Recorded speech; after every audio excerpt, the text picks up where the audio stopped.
Mwami Museveni ayogera yeggwanga ng'ategeeza ensi nti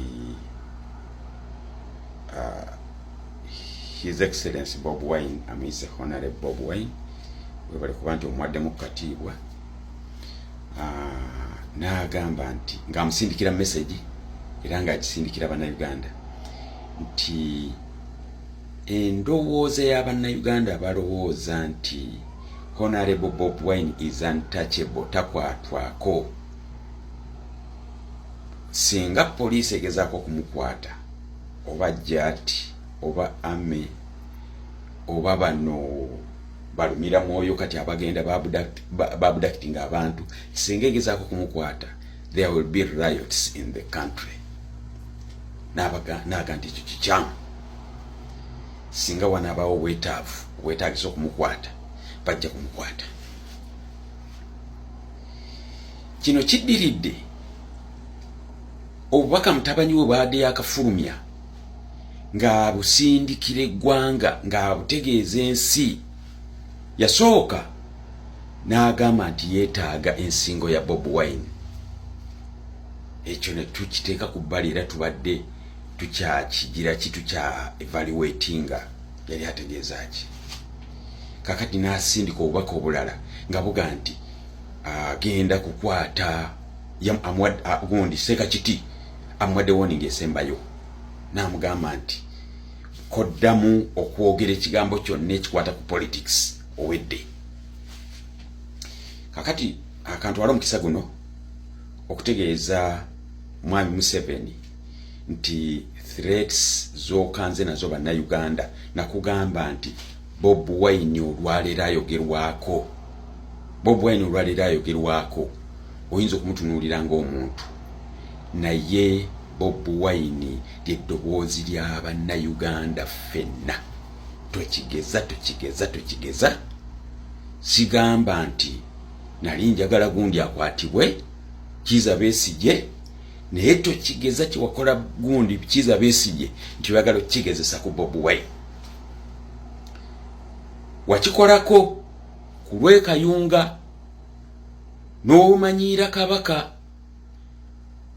ndowooza kyaliwo wakiraba, n'okigezesa omulundi ogwokubiri mu Arua lwalyossa omwagalo waffe Bob Wine.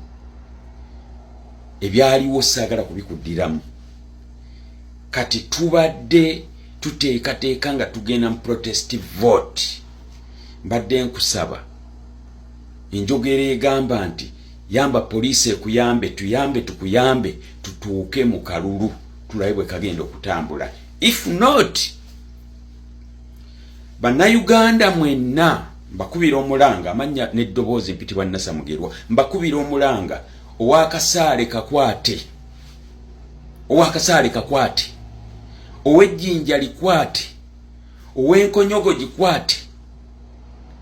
This time situgenda kutekinga any nonsense. We have had enough of you guys, the Bushmen. We have had enough of you. Mutujoze ekimala.